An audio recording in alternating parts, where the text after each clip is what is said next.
Wright? Yes. I'm Richard Dawkins. Very nice kind to of meet you you. to do this interview. Concerned Women of America. I've looked up, for America, I do beg your pardon.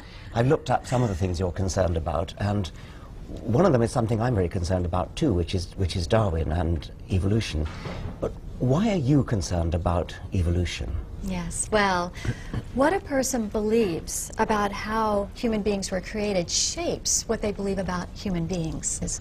We believe that human beings should be treated with respect and dignity. Yes. And the reason we so believe do I, that, of course. the reason we believe that is because we can see that God created each one of us, and there is no evidence of evolution.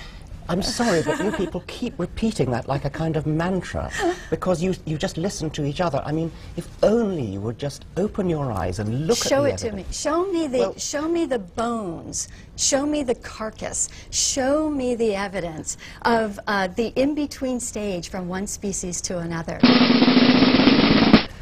Every time a fossil is found which is in between one species and another, you guys say, now we've got two gaps where previously there was only one. I mean, almost every fossil you find is intermediate with something and something else. If that were the case, the Smithsonian Natural History Museum would be filled with these examples, but instead they're not. It is. Evolutionists bear the burden of providing the evidence for those of us who are not scientists to see it, and if the evolutionists had the actual evidence, then it would be displayed in museums, not just in illustrations. But I think your frustration comes from the fact that so many of us who have seen your information still don't buy into your ideology. Yes. Why do you keep saying present me with the evidence when I've done so? Go to the museum and look. I have gone to the museums, and so have so many of us who still are not convinced Have you with seen evolution. have you seen Homo erectus? And I think that this effort, this rather aggressive effort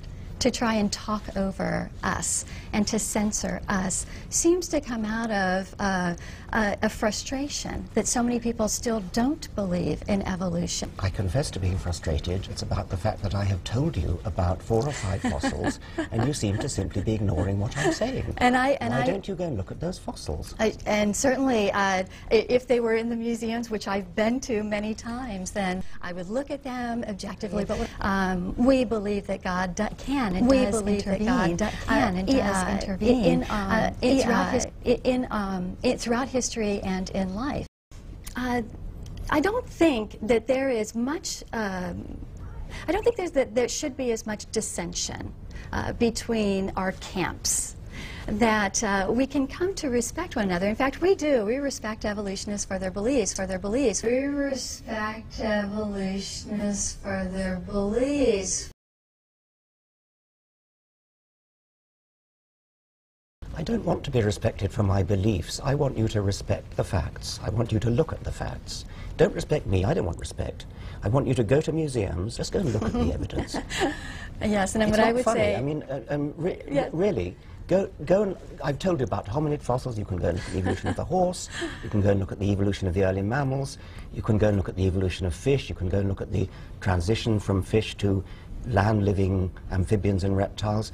Any of those things you'll find in any good museum. Just open your eyes and look at the facts. And I would say open your eyes and see the communities that have been built by those who believe in a loving God who created each one of us. One true God! Christianity.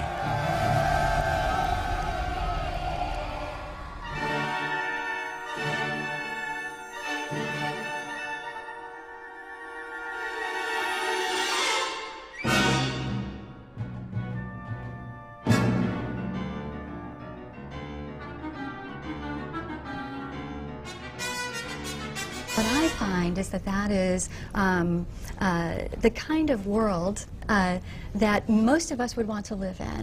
Many people continue to believe that God has a hand in creating us. I think helps to show that people are using their critical factories.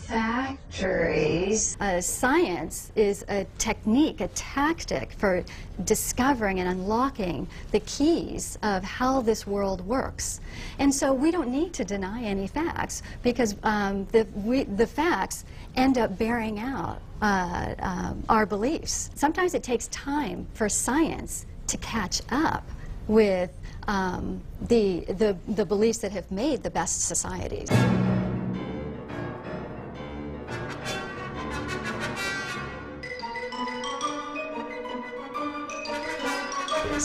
As science progresses, it backs up the belief that there's an intelligent designer. What we are seeking to do is to help people to understand who God is, that He's a loving God, and He wanted us to exist.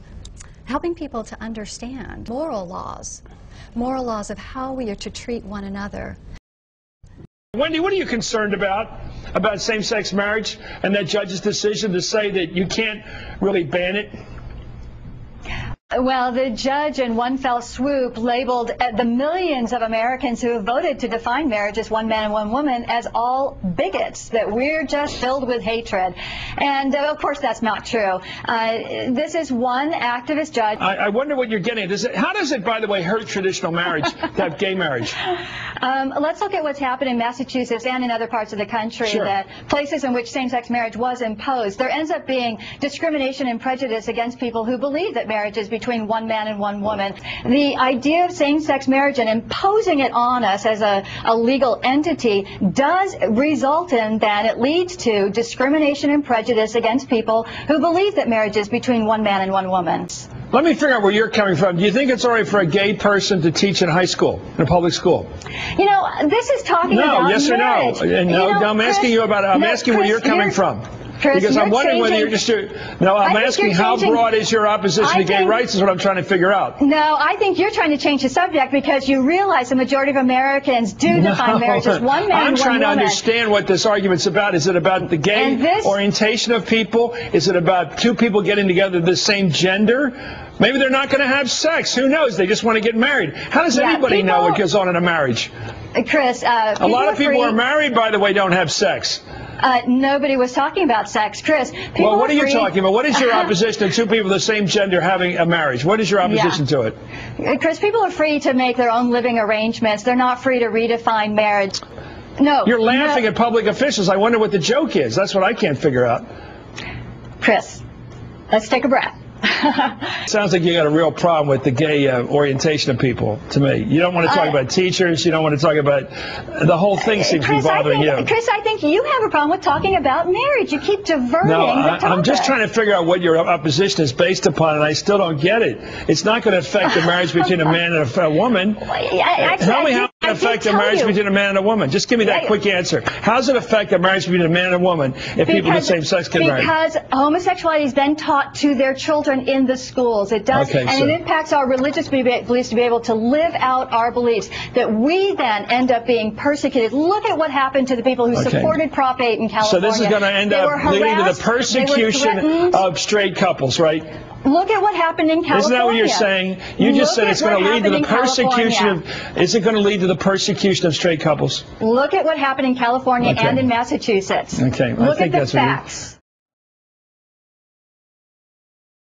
President Obama has overturned a ban on the use of taxpayers' money to fund embryonic stem cell research. Mr. Obama said the time had come to end what he called a false choice between sound science and moral values. In our Washington studio is Dr. Alta Charo, a professor in law and bioethics from Wisconsin University, and in our studio at the United Nations is Wendy Wright from the organization Concerned Women for America. How much difference is this going to make in practice? Because stem cell research wasn't banned before, it's just that it couldn't get federal funding. Private money was okay. That is true, but it's important to understand that federal money dwarfs the scale of private funding in the United States. What do you think about the prospect of stem cell research becoming much more common in the United States and getting much more funding? Millions of dollars has already been spent on embryonic stem cell research in states like California and in England, and it's been an abject failure. Are you opposed solely on the grounds that you think it hasn't worked, or is there's presumably a moral element to your concerns as well? I think the moral goes hand in hand with the failure. Well, I think I really need to correct some of the statements that were just made. We have not had abject failures of embryonic stem cell research in the United States. We've never had a chance to test it. It should be no surprise that an immoral scientific endeavor, that of killing small human beings, has ended up having unhealthy results. They're just cells at that stage, just a few cells. To describe them as human beings is very emotive. But they are human beings. And with the prize being, scientists claim, potentially cures for all manner of diseases, do you not think that that overrides the concerns about taking the stem cells from embryos at such an early stage? Really, the goal here for those who are advocates for funding of embryonic stem cell research is to break down the moral barriers to allow for scientists to manipulate human life. And that's the real danger that we face.